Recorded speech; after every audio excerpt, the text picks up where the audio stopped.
So then begs the question, what if we cover the entire desert with solar panels? How much energy would we actually be able to produce, and how would this change our planet? Let's take a deep dive. For starters, let's begin here. This is the Where's That solar power station in Morocco, the world's largest concentrated solar power plant currently in existence in a marvel of modern engineering. Once fully completed and operational, the plant will take up an area of 25 square kilometers and be capable of producing 582 megawatts of electricity. It will even be capable of storing solar energy in the form of superheated molten salt, which allows for further production of electricity even into the night.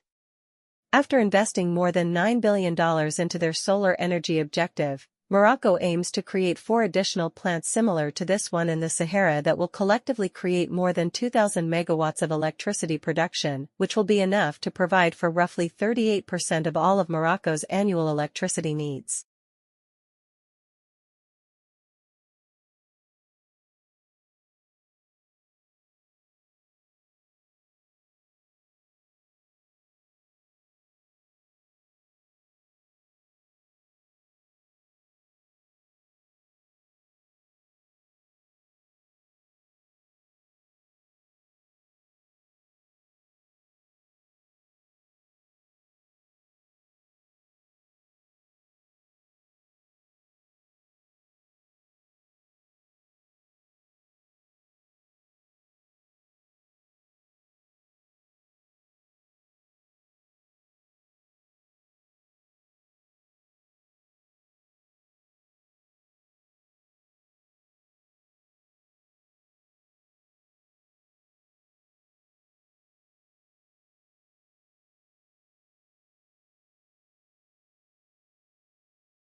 An ant is pretty stupid. It doesn't have much of a brain, no will, no plan, and yet, many ants together are smart. An ant colony can construct complex structures. Some colonies keep farms of fungi, others take care of cattle. They can wage war or defend themselves. How is this possible? How can a bunch of stupid things do smart things together?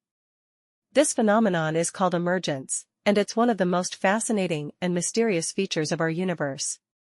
In a nutshell, it describes small things forming bigger things that have different properties than the sum of their parts. Emergence is complexity arising from simplicity, and emergence is everywhere. Water has vastly different properties to the molecules that make it up, like the concept of wetness. Take wet fabric, if you zoom in far enough, there is no wetness. There are just molecules sitting in the spaces between the atoms of the cloth. Wetness is an emerging property of water. Something new, only created by a lot of individual interactions between water molecules, and this is sort of it.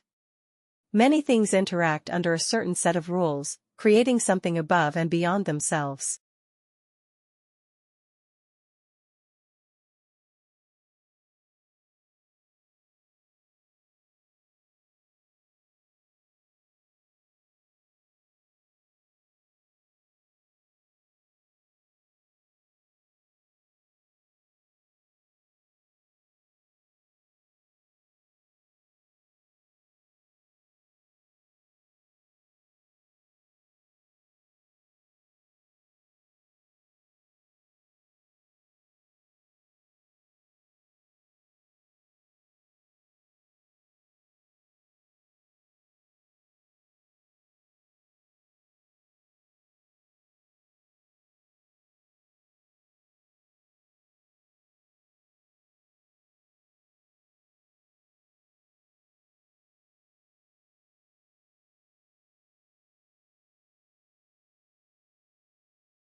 But for these things that we actually do really care about and do experience profound regret around, what does that experience feel like? We all know the short answer. It feels terrible. Regret feels awful. But it turns out that regret feels awful in 4 very specific and consistent ways. So, the first consistent component of regret is basically denial.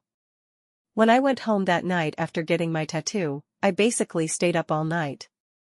And for the first several hours, there was exactly one thought in my head.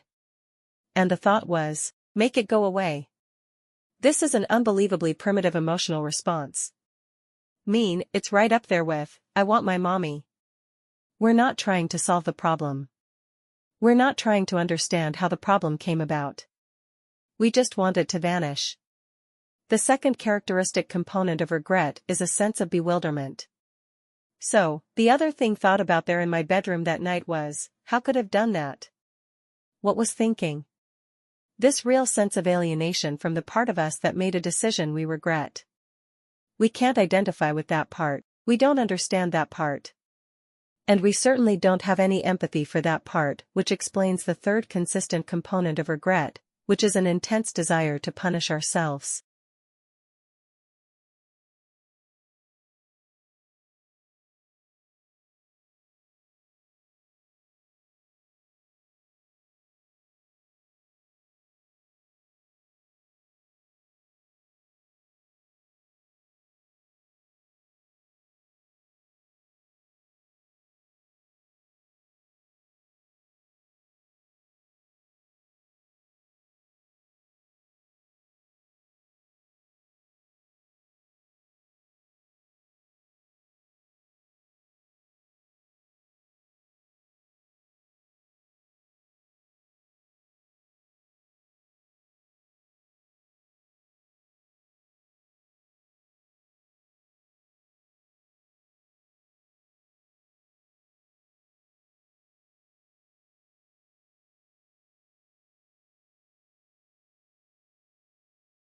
The colors that we see are a result of the light reflected within a narrow range of wavelengths, what we call the visible spectrum. But sunlight also spans wavelengths that we cannot see. Humans can't see ultraviolet wavelengths, which many other animals can see.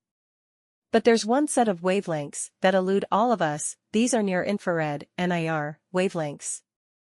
And understanding how bird feathers interact with these wavelengths is important, not just for birds, but also for humans through the potential for improvements in thermal efficiency. Our research in the School of Biosciences at the University of Melbourne suggests that some Australian birds can control their temperature and avoid overheating by reflecting near-infrared wavelengths of sunlight. We collected information on 90 species of Australian birds and found a very strong link between living in hot, arid regions and reflecting a higher proportion of near-infrared light. Researchers in the field of animal coloration have largely ignored near-infrared light, because it isn't easy to measure and there's no evidence that animals can see these wavelengths.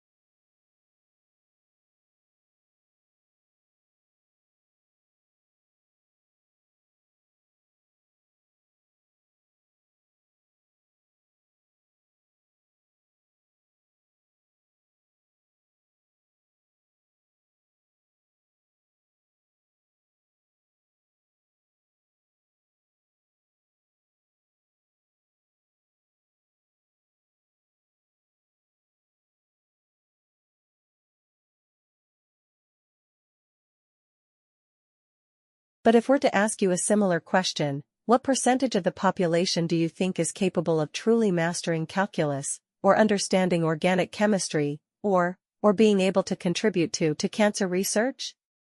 A lot of you might say, well, with a great education system, maybe 20–30%.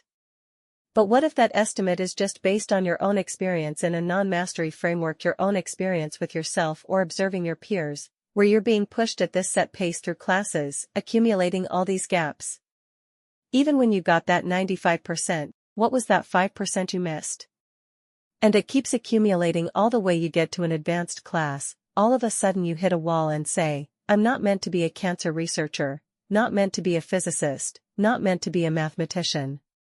I suspect that actually is the case, but if you were allowed to be operating in a mastery framework, if you were allowed to really take agency over your learning, and when you get something wrong, embrace it, view that failure as a moment of learning, that number of the percent that could really master calculus or understand organic chemistry, is actually a lot closer to 100%. And this isn't even just a nice to have, think it's a social imperative.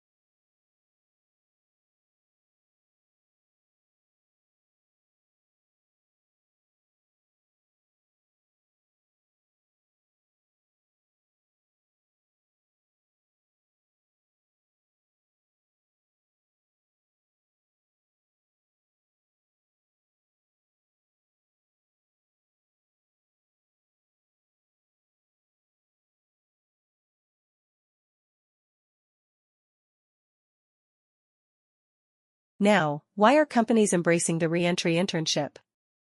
Because the internship allows the employer to base their hiring decision on an actual work sample instead of a series of interviews, and the employer does not have to make that permanent hiring decision until the internship period is over.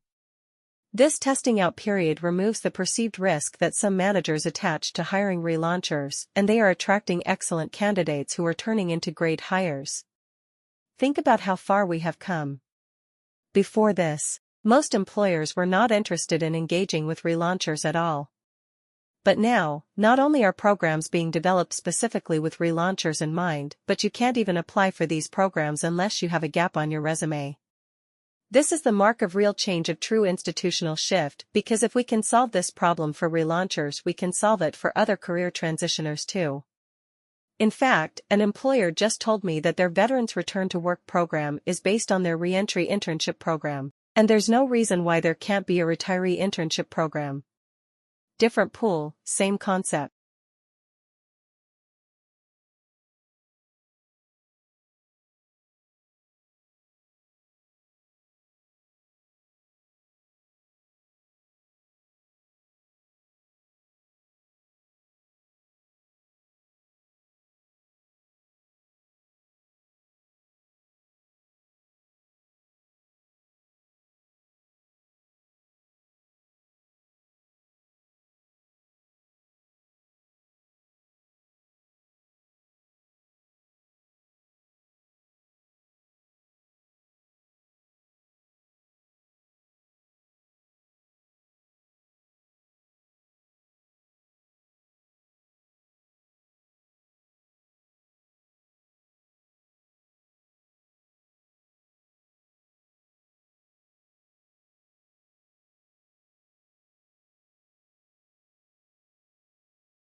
This kind of approach is kind of the way some students approach preparing for standardized tests.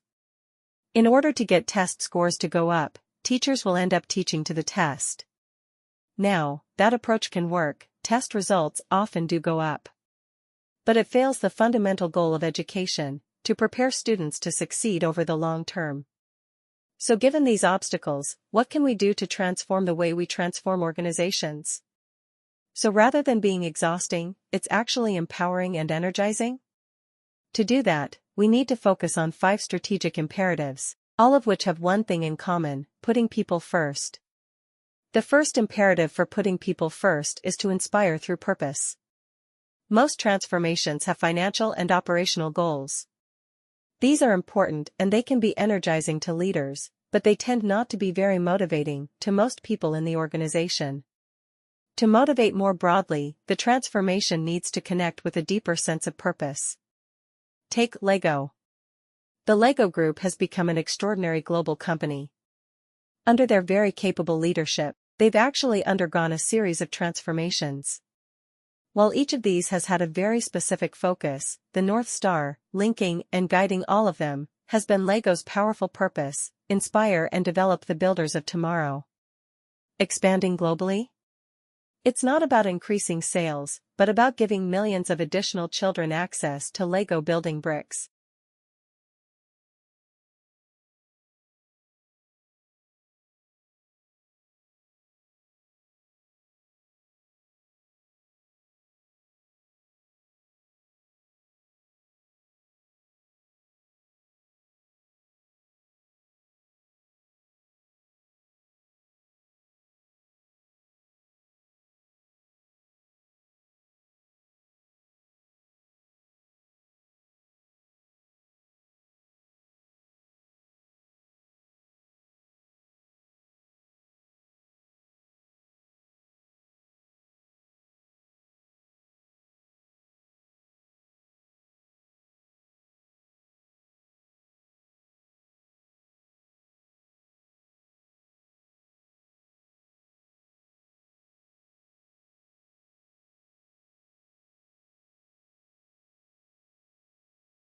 So, the idea I'd like to propose today is this: one of the most effective ways of building strong fundamentals in students and preparing them for the future, ironically enough, is by looking to the past through the teaching of Latin.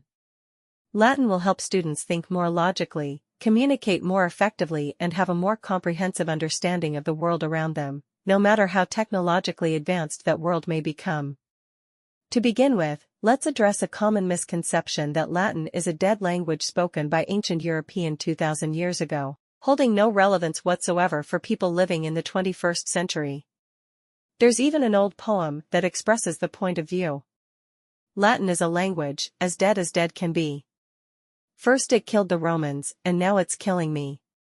Now students may feel this way sometimes, but this simply is not true. The reality is that Latin never died, and never came to a crashing end with the death of a single tragic figure.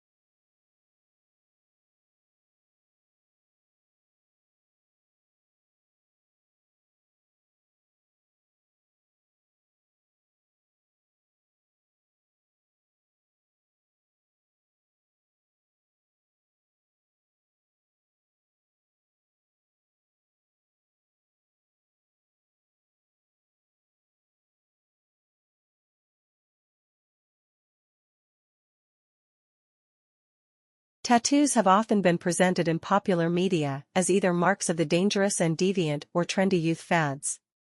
But while tattoo styles come and go, and their meaning has differed greatly across cultures, the practice is as old as civilization itself. Decorative skin markings have been discovered in human remains all over the world, with the oldest found on a Peruvian mummy, dating back to 6000 BCE. But have you ever wondered how tattooing really works? You may know that we shed our skin, losing about 30 to 40,000 skin cells per hour. That's about 1 million per day. So, how come the tattoo doesn't gradually flake off along with them? The simple answer is that tattooing involves getting pigment deeper into the skin than the outermost layer that gets shed. Throughout history, different cultures have used various methods to accomplish this. But the first modern tattooing machine was modeled after Thomas Edison's engraving machine and ran on electricity. Tattooing machines used today insert tiny needles, loaded with dye, into the skin at a frequency of 50 to 3,000 times per minute. The needles punch through the epidermis, allowing ink to seep deep into the dermis, which is composed of collagen fibers, nerves, glands, blood vessels, and more. Every time a needle penetrates, it causes a wound that alerts the body to begin the inflammatory process, calling immune system cells to the wound site to begin repairing the skin. And it is this very process that makes tattoos permanent.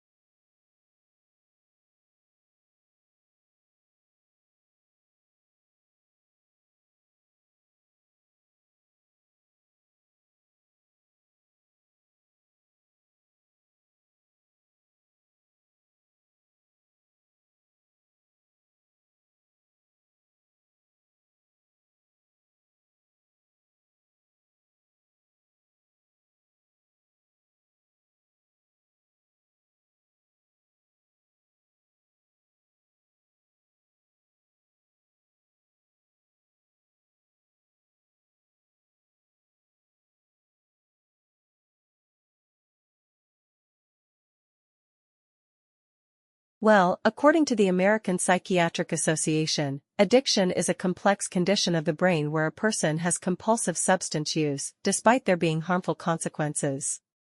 People with addiction tend to have an intense focus on what they're addicted to the point where it takes over their life. What makes it so hard to break an addiction is that it can change the way your brain is wired, giving you harsh cravings that make it difficult to stop. Studies of brain imaging have even shown changes in areas of the brain that relate to judgment, decision-making, learning, memory, and behavior control. So, is this what's happening with Facebook and social media? It's hard to say for sure. That being said, we are starting to give more credit to an addiction that might be pretty similar. Video games. That's because the American Psychiatric Association includes internet gaming disorders as disorders that requires further research, but that can result in clinically significant impairment or distress. The World Health Organization has also added gaming disorders to their international classification of diseases, which is used by medical practitioners around the world to diagnose conditions. Now, online video games are obviously not the same as a site like Facebook, yet they do have similar social aspects. It's possible that in the future we'll see health organizations also classifying social media as a type of addiction or disorder.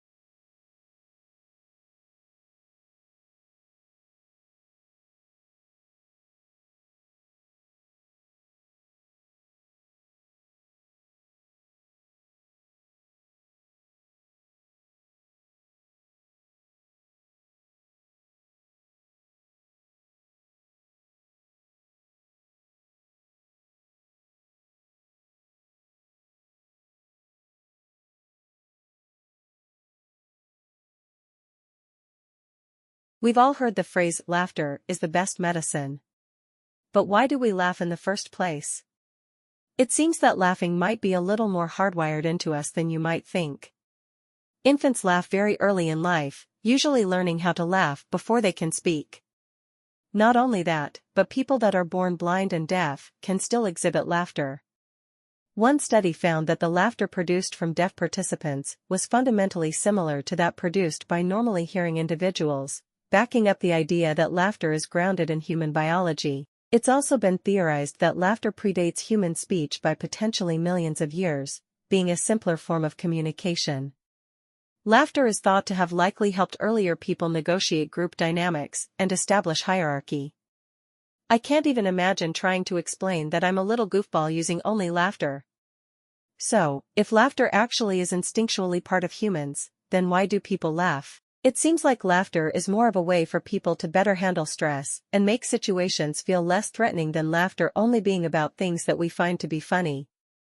In practice, with a study of 1,200 people that laughed spontaneously in their natural environments, only about 10 to 20% of the laughing episodes followed anything the researchers found to be joke-like.